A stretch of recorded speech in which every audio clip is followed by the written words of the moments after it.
Hello students, आप सभी का स्वागत है आपके अपने यूट्यूब चैनल ट्यूशन 2020 के ऊपर।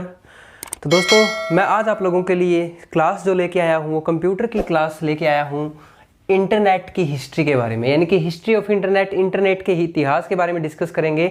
और ये हमारी नेटवर्क एंड इंटरनेट की जो सीरीज चल रही है उस सीरीज के अंदर क्लास नंबर 9 रहेगी। इससे पहले जो 8 क्लास आ चुकी हैं वो सारी सारी हमारी नेटवर्क से रिलेटेड थी। आज हम इंटरनेट की शुरुआत करेंगे। तो सबसे पहले हम बात करते हैं इंटरनेट की हिस्ट्री से। तो इंटरनेट की हिस्ट्री की अगर मैं बात करूँ तो सबसे पहले हमारा पहला क्वेश्चन बनता है कि फादर ऑफ इंटरनेट किसे कहा जाता है। ठीक है दोस्तों, तो फादर ऑफ इंटरनेट कौन है, ये क्वेश्चन एग्जाम के अंदर बनता है। तो यहां से पहला क्वेश्चन है, फादर ऑफ इंटरनेट बोला जाता है विंट सरफ को। ठीक है दोस्तों, विंट सरफ को क्यों बोला जाता है? क्योंकि इसने सबसे पहले इंटरनेट के ऊपर काम करना शुरू किया था, इंटरनेट नेटवर्क को तैयार करना शुरू किया था सबसे पहले इस व्यक्ति ने। इसी वजह से इसको बोला जाता है फादर ऑफ इंटरनेट। ठीक है दोस्तों, उसके बाद हम बात करते हैं कि इंटरनेट की जो हिस्ट्री है उसके बारे में क्वेश्चन क्या बनता है। तो दोस्तों, इसका इंटरनेट की अगर हिस्ट्री की बात करते हैं तो हमें नाम याद आता है यूएसए का, अमेरिका का। और अमेरिका की मैं बात करूं, अमेरिका के अंदर एक शहर है लॉस एंजलिस। ठीक है, लॉस एंजलिस। ठीक है, लॉस एंजलिस। तो इस शहर के अंदर यूनिवर्सिटी है दोस्तों। एक यूनिवर्सिटी है university of California, university of California,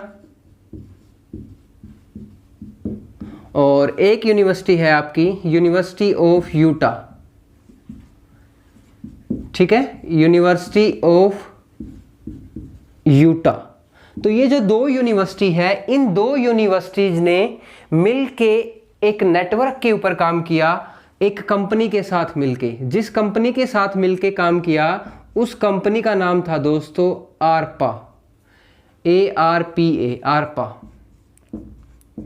इस कंपनी के साथ मिलके इन दोनों यूनिवर्सिटीज ने काम किया, आरपा कंपनी के साथ मिलके। तो इन्होंने तीनों ने मिलके जो काम किया उससे क्या हुआ, एक नेटवर्क तैयार किया गया। ठीक है, एक नेटवर्क तैयार किया गया, जिस नेटवर्क को नाम दिया गया, उस नेटवर्क को नाम क्या दिया गया था दोस्तों? उस नेटवर्क को जो नाम दिया गया था वो नेटवर्क को नाम दिया गया था आरपानेट। ठीक है, आरपानेट।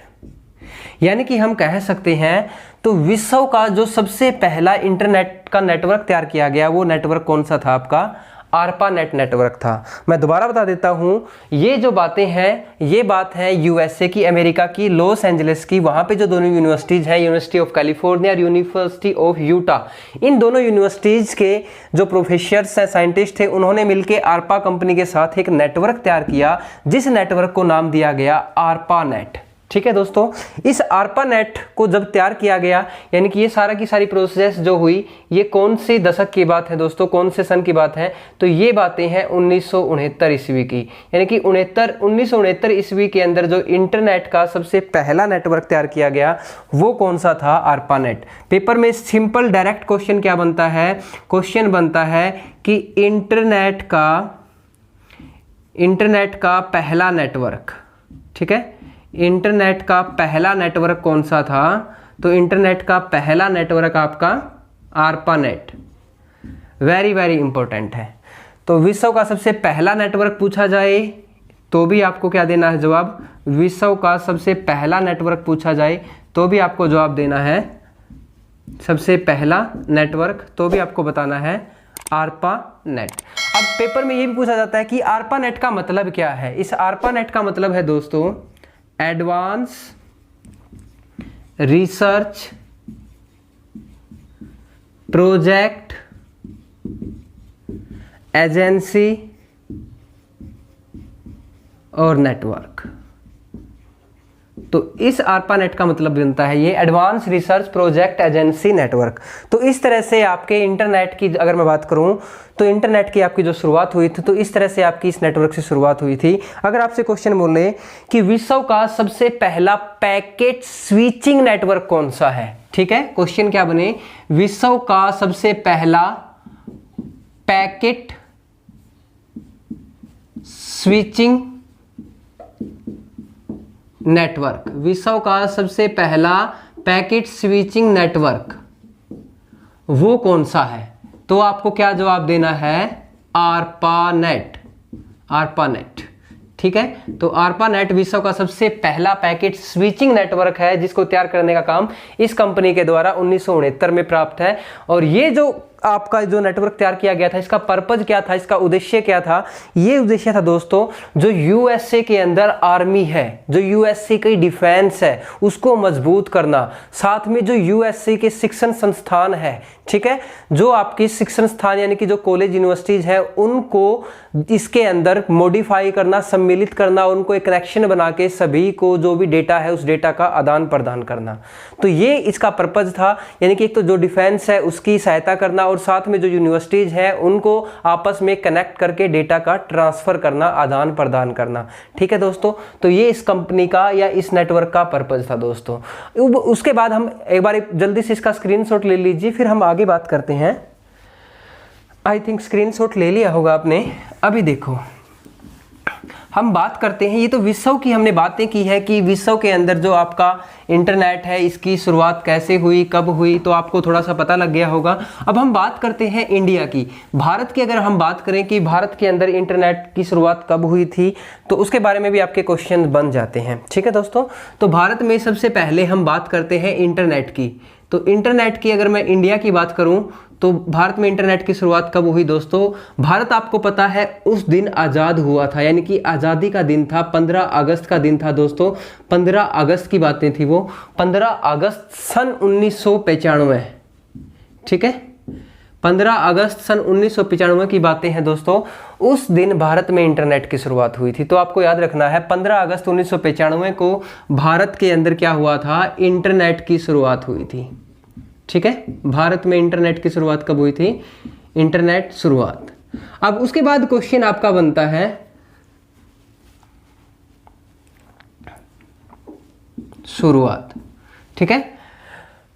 तो उसके बाद क्वेश्चन बनता है कि ये जो इंटरनेट की शुरुआत की गई थी 15 अगस्त 1995 को, ये किसने की थी? तो ये की थी दोस्तों एक आपकी कंपनी है ISP, जिसको हम बोलते हैं इंटरनेट सर्विस प्रोवाइडर की, जो इंटरनेट की सेवाएं प्रदान कराती है। तो वो एक कंपनी थी VSNL। अब पेपर में इसकी फुल फॉर्म पूछी जा सकती है, तो इसका मतलब है दोस्तों विदेश संचार निगम लिमिटेड, यानी कि इस कंपनी के द्वारा भारत में सबसे पहले इंटरनेट की शुरुआत हुई थी, ठीक है दोस्तों। तो आपको थोड़ा सा ये भारत की हिस्ट्री के बारे में भी आपको थोड़ा सा आपको याद रखना है। उसके बाद हम थोड़ा सा और क्वेश्चंस की तरफ चलते हैं। इसके अंदर हम आगे एक टर्म यूज करेंगे www, उसके बारे में मैं आपको आगे बताऊंगा। अभी यहाँ पे सिर्फ एक क्वेश्चन करवा रहा हूँ मैं आपको एग्जाम के पॉइंट ऑफ व्यू से, भाई www की खोज किसने किया, www के जनक कौन है, या www के पिता कौन है? तो ये क्वेश्चन बहुत बार बनता है। तो टिम बर्नर्स-ली, ठीक है दोस्तों, टिम बर्नर्स-ली।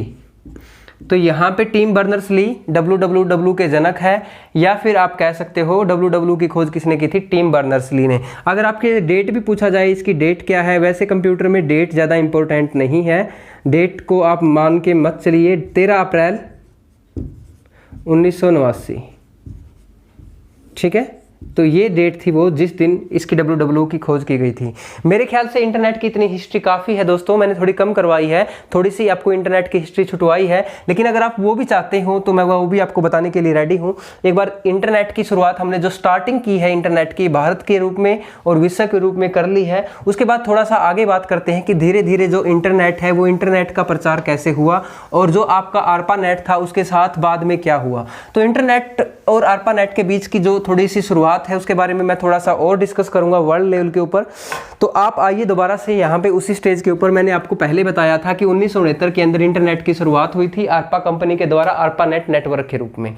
उनका पर्पज क्या था दोस्तों? सिर्फ यूएसए की जो आर्मी डिफेंस थी उनके लिए और यूनिवर्सिटीज के जो डेटा ट्रांसफर के लिए, यानी कि उनके लिए था। और उन्होंने इस नेटवर्क को बनाया कैसे? जो नेटवर्क तैयार किया गया उसको 4 जगह अलग अलग, यानी कि अमेरिका की 4 अलग अलग जगह पे रख दिया गया सिस्टम्स को, और उस नेटवर्क के साथ उन चारों सिस्टम्स को जोड़ जोड़ने की कोशिश की गई और वो जोड़े गए, यानी कि ARPANET के द्वारा सबसे पहले जो नेटवर्क तैयार किया गया उसके द्वारा 4 कंप्यूटरों को जोड़ा गया दोस्तों, 4 सिस्टम्स को जोड़ा गया।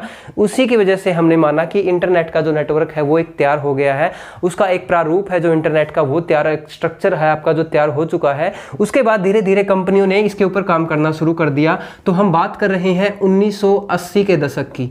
अगर 1980 के दशक की मैं बात करूं तो यहां पे एक बहुत बड़ी कंपनी हुई थी, राष्ट्रीय लेवल की कंपनी थी NSF, ठीक है। इसका मतलब था national science foundation, national science foundation, ठीक है। तो नेशनल साइंस फाउंडेशन ये जो आपकी कंपनी थी, इसका मतलब क्या था, राष्ट्रीय विज्ञान अकादमी, यानी कि राष्ट्रीय विज्ञान अकादमी जो थी। तो इसके द्वारा 1980 के दशक में एक नेटवर्क तैयार किया गया। तो इसने जो नेटवर्क तैयार किया उस नेटवर्क का नाम था NSF नेट, यानी कि नेशनल साइंस फाउंडेशन नेटवर्क, ठीक है। ये 1980 के दशक में तैयार किया गया। इस नेटवर्क के अंदर एक कमी थी दोस्तों। क्या कमी थी इस नेटवर्क की? ये नेटवर्क जो था ये एक निजी नेटवर्क था। पहली बात तो ये आपका एक क्या था, निजी नेटवर्क था, ठीक है, निजी नेटवर्क। अगर हम बात करें इंटरनेट की तो इंटरनेट का क्या है आपका, एक इंटरनेट आपका पब्लिक नेटवर्क है, ठीक है भाई। क्या इंटरनेट क्या है आपका, एक पब्लिक नेटवर्क है। आगे बाकी इंटरनेट के बारे में हम डिस्कस करेंगे कि इंटरनेट होता क्या है। थोड़ा सा एक बार मैंने आपको निजी नेटवर्क के बाद में थोड़ा सा याद आ गया तो मैं ये बात भी आपको यहीं लिखवा देता हूँ। तो इसके अंदर एक कमी थी। ये क्या कमी थी? ये सिर्फ क्या कर सकता था, ये सिर्फ स्कूल्स के लिए या फिर यूनिवर्सिटीज के लिए, यूनिवर्सिटी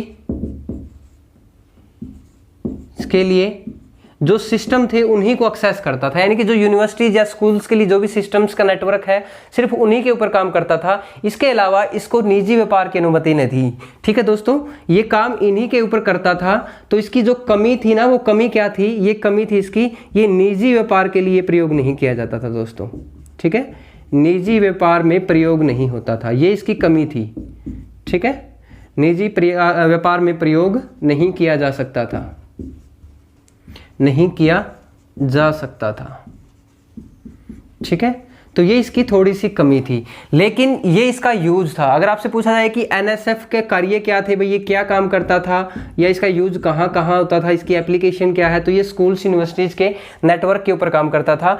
जबकि कमी क्या थी? निजी व्यापार में इसको प्रयोग नहीं किया जा सकता था। तो इसी चीज को देखते हुए क्या हुआ, 1980 के दशक के बाद 1990-95 के अंदर बहुत सारी कंपनियों ने अपना अलग अलग अपना नेटवर्क तैयार करना शुरू कर दिया ARPANET के साथ मिलके।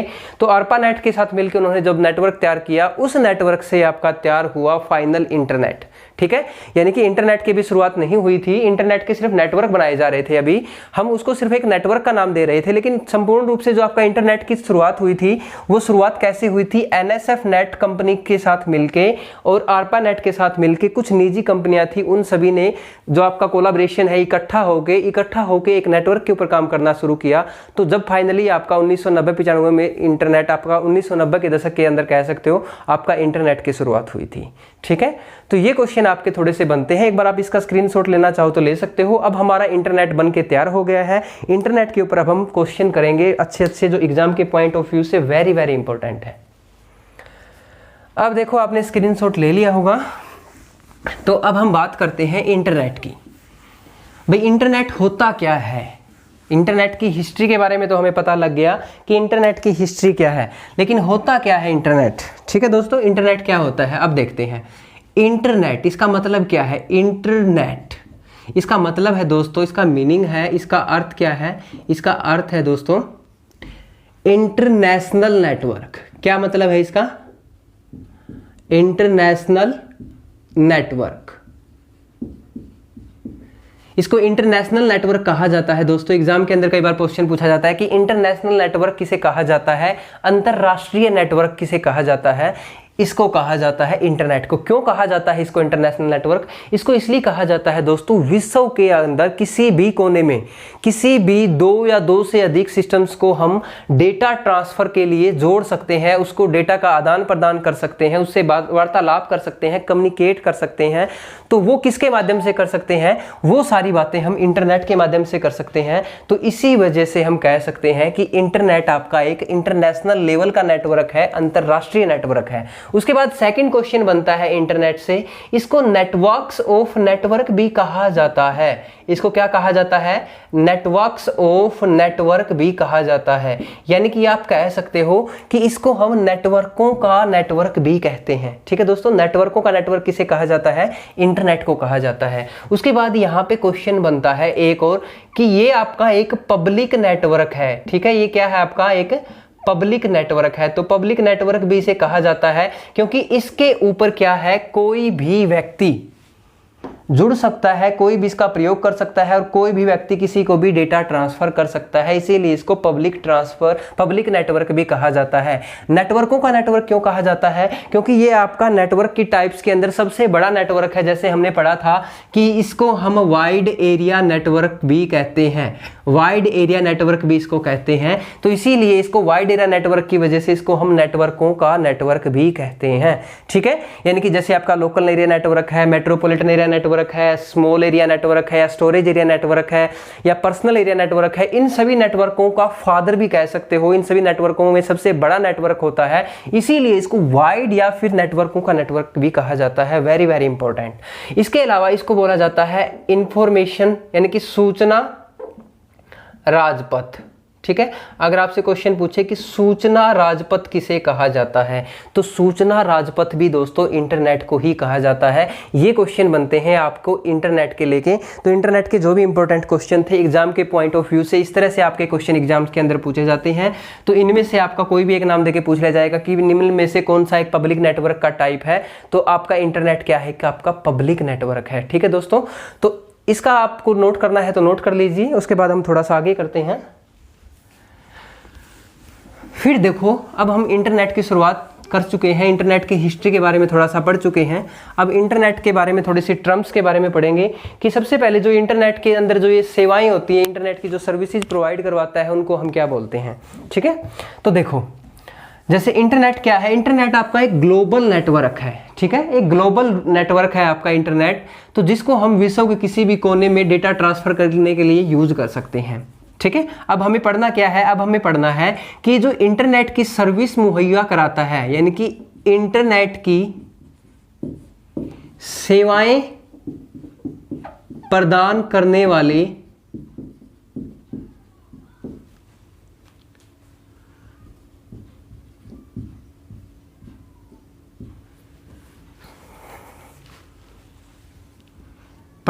वाले कंपनी को आईएसपी कहते हैं। क्या कहते हैं भाई? आईएसपी कहते हैं। ये क्वेश्चन भी बनता है कई बार, तो एग्जामिनर पूछ लेगा कि आईएसपी का मतलब क्या है। आईएसपी का मतलब है दोस्तों internet services provider, internet service provider, यानी कि जो इंटरनेट की सेवाएं प्रदान करवाए उसको हम बोलते हैं आईएसपी। ठीक है, अब एग्जाम्पल देके पूछ सकता है भाई आईएसपी के कोई एग्जाम्पल दो। हम बात कर रहे हैं इंडिया की, तो इंडिया के अंदर जैसे बीएसएनएल है, एमटीएनएल है, बीएसएनएल है। ठीक है, इसके अलावा जियो है, एयरटेल है, आइडिया है, वोडाफोन है। ठीक है, एटसेट्रा, बहुत सारी हैं दोस्तों। यानी कि जो भी इंटरनेट की सर्विस को प्रोवाइड करवाए उसको हम क्या बोलते हैं? आईएसपीज। ठीक है, अब इनमें से कुछ ऐसी हैं, आपको मैंने नाम लिखे हैं आईएसपीज के बारे में कि इनकी फुल फॉर्म पूछी जाती है। जैसे बीएसएनएल का आपको बता ही दिया मैंने, विदेश संचार निगम लिमिटेड। अब एमटीएल का मतलब क्या है दोस्तों? एमटीएल की जो फुल फॉर्म बनती है वो बनती है महानगर टेलीकॉम निगम लिमिटेड। ठीक है। उसके बाद BSNL का आपको पता ही होगा, BSNL की बनती है भारत संचार निगम लिमिटेड। तो ये आपकी BSNL की फुल फॉर्म बनती है। तो इस तरह से आप देखोगे कि ये जो ISP है ये क्या होती हैं, इनके बारे में भी क्वेश्चन बन जाता है एग्जाम के अंदर। तो इसीलिए मैंने आपको ये सारी चीजें यहाँ पे विद एक्सप्लेनेशन करवाई है। फिर भी अगर आपका कोई भी डाउट रहता है अभी तक तो आप हमें कमेंट कर सकते हैं। एक बार आप जल्दी से इसका स्क्रीनशॉट ले लीजिए, फिर हम नेक्स्ट पॉइंट की तरफ चलते हैं। ओके, अब देखो हम इंटरनेट के बारे में थोड़ा सा आगे और करेंगे। अब हम इंटरनेट की टर्म्स के बारे में पढ़ेंगे कि इंटरनेट की जो टर्म्स हैं क्या क्या होती हैं, भाई इसके अंदर हम क्या क्या टर्म्स यूज करते हैं। तो एक हम यूज करते हैं इसके अंदर, इंटरनेट के अंदर HTTP, ठीक है। एक हम यूज करते हैं TCP/IP, एक यूज करते हैं FTP, एक होता है HTML, ठीक है। एक बार 4 के बारे में डिस्कस करते हैं, उसके बाद फिर आगे करेंगे। अब देखो इसका मतलब क्या होता है, यहां पे इसका मतलब होता है हाइपर टेक्स्ट ट्रांसफर प्रोटोकॉल। यानी कि ये एक ऐसा प्रोटोकॉल है जो क्या करता है, आपके डेटा को कहीं भी भेजने के लिए सक्षम है। यानी कि आपका जो डेटा है, डेटा को कहाँ भेजना है, उसको कहाँ डेटा को पैकेट्स के रूप में सेव करना है, तो वो सारा काम कौन करता है, वो HTTP का काम होता है। ये आपका एक प्रोटोकॉल होता है। उसके बाद हम बात कर रहे हैं TCP/IP की। TCP का मतलब क्या है, TCP का मतलब जैसे आपने पहले वीडियो देखी है तो वो भी देख लेना, उसके अंदर मैंने बताया भी है आपको, ट्रांसमिशन कंट्रोल प्रोटोकॉल या फिर इंटरनेट प्रोटोकॉल। इनके बारे में हम आगे अच्छे से डिस्कस करेंगे। आईपी से रिलेटेड आपके हर एग्जाम के अंदर क्वेश्चन बने हैं, वेरी वेरी इंपॉर्टेंट टर्म है ये, तो इसके बारे में हम अच्छे से डिस्कस करेंगे। उसके बाद है FTP, एक बार इसकी फुल फॉर्म लिखवा देता हूं मैं सभी की, फाइल ट्रांसफर प्रोटोकॉल। और HTML का मतलब है दोस्तों हाइपर टेक्स्ट मार्कअप लैंग्वेज। अब हम इनके बारे में डिस्कस करेंगे। सबसे पहले HTTP के बारे में मैंने आपको बताया कि HTTP क्या है। ये आपका, जैसे आपका कोई भी वेबसाइट है, किसी भी वेबसाइट के बारे में जब हम पढ़ेंगे तो वेबसाइट के अंदर क्या होते हैं, वेबसाइट का एक एड्रेस होता है जिसको हम URL बोलते हैं। और वो URL जो होता है वो 4 पार्ट में डिवाइड होता है और उसका सबसे पहला पार्ट आता है आपका HTTP। HTTP का मतलब क्या है, हाइपर टेक्स्ट ट्रांसफर प्रोटोकॉल। इसका मतलब यहाँ पे क्या हुआ भाई, ये आपका वो प्रोटोकॉल है जो आपका डेटा को किस तरह से भेजना है, जो डेटा के रूल्स हैं उनको फॉलो करके, उन डेटा के रूल्स को फॉलो करके भाई आपका डेटा कहाँ भेजना है, किस तरह से आएगा, वो सारा सारा डिसाइड करता है HTTP। अब देखो TCP का काम क्या है, ट्रांसमिशन कंट्रोल प्रोटोकॉल या IP इंटरनेट प्रोटोकॉल। जो HTTP के बाद जो काम करते हैं वो TCP/IP का काम होता है। ये क्या काम करते हैं, जैसे TCP/IP या हम जो भी फाइल भेजते हैं, जैसे हमने ये एक बड़ी फाइल है, इस फाइल को हमने भेजा तो TCP क्या करेगी, इन फाइल्स को पहले छोटे छोटे टुकड़ों में जैसे इनके पैकेट्स बना लिए, यानी कि क्या बना लिए, इनके इन पैकेट्स को बना लिया, इन पैकेट्स के रूप में इनको अलग अलग कर लिया। यहाँ से ये फाइल जानी है, ठीक है, फ्रॉम से ये फाइल जानी है और ये फाइल मान के चलो ऐसे होते हुए यहाँ पे जाएगी किसी दूसरे बंदे के पास, ठीक है, यानी कि ये 2 इसके पास आएगी, ठीक है। तो यहाँ पे TCP का काम क्या है, ये जो बड़े बड़े पैकेट्स थे इनको पैकेट्स को छोटे छोटे पैकेट्स के रूप में बना लेना ताकि कोई भी आपकी फाइल मिस ना हो, सारा का सारा डेटा आपका पहुंच जाए, ठीक है। तो ये छोटे छोटे पैकेट्स में इनको क्या कर लेती है, इनको डिवाइड कर लेती है, फिर आपका जो भी रूट है वो रूट डिसाइड कर लेती है, उस रूट को डिसाइड करके इन पैकेट्स को भेजने का काम करती है। कहाँ भेजने का काम करती है, सामने वाले के एड्रेस पे। तो IP का काम क्या है, इंटरनेट प्रोटोकॉल। ये आपका एक यूनिक एड्रेस प्रोवाइड करवा देगा, यानी कि ये बता देगा कि आपको ये डेटा डेटा यहाँ से लेके यहाँ तक भेजना है, उसका रूट डिसाइड कौन करेगी, टीसीपी करेगी, उनको पैकेट्स में डिवाइड कर लेगी।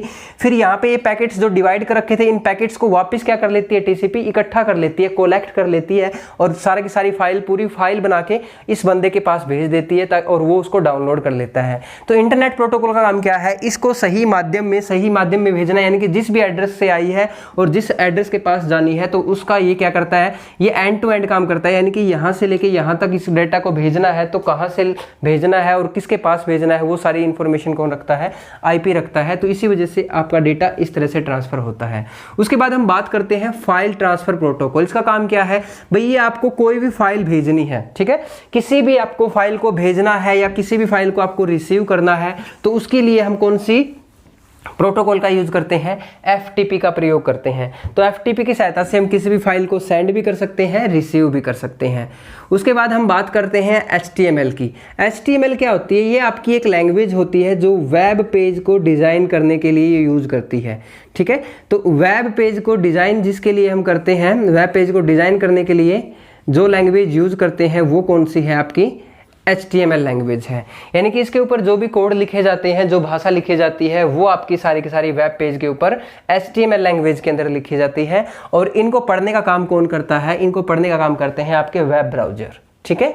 तो वेब ब्राउजर सर्च इंजन के साथ मिलके, तो सर्च इंजन की सहायता से हम किसी भी वेब पेज के ऊपर आसानी से जा सकते हैं। अब हमने देखो वेब पेज के बारे में थोड़ा सा डिस्कस आया, वेबसाइट क्या होती है, इनके बारे में भी थोड़ा सा डिस्कस कर ही लेते हैं कि वेब पेज क्या है और वेबसाइट क्या है, ठीक है, और होम पेज क्या होता है और वेब पेज आपके, इसके बारे में सारा का सारा अभी डिस्कस करेंगे।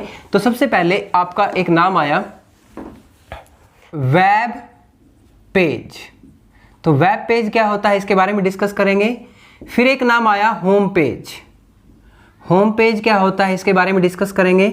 और एक नाम आया आपका वेबसाइट, ये क्या होता है, एक बार इन तीन के बारे में डिस्कस करेंगे। फिर वीडियो आपकी ज़्यादा लंबी हो जाएगी, इसी वजह से थोड़ा सा इतना ही करेंगे। वेब पेज क्या होता है दोस्तों, इंटरनेट के ऊपर हम जितने भी पेज खोलते हैं ना, इंटरनेट पर जितने भी हम पेज खोलते हैं, इंटरनेट पर सभी पेज आपके क्या होते हैं, वेब पेज होते हैं। सभी पेज जितने भी होते हैं वो वेब पेज होते हैं, ठीक है। और वेब पेज की खास बात क्या है, ये आपके HTML लैंग्वेज के अंदर लिखे जाते हैं, HTML भाषा के अंदर इनको लिखा जाता है। उसके बाद वेब पेज आपके बारे में, आपका पहला पेज के अलावा, यानी कि जितने भी हमारे सारे के सारे पेज हैं वो सारे के सारे वेब पेज हैं। और इंटरनेट के ऊपर जो वेब पेज होते हैं वो HTML लैंग्वेज के अंदर होते हैं, ठीक है। दूसरी बात ये थी।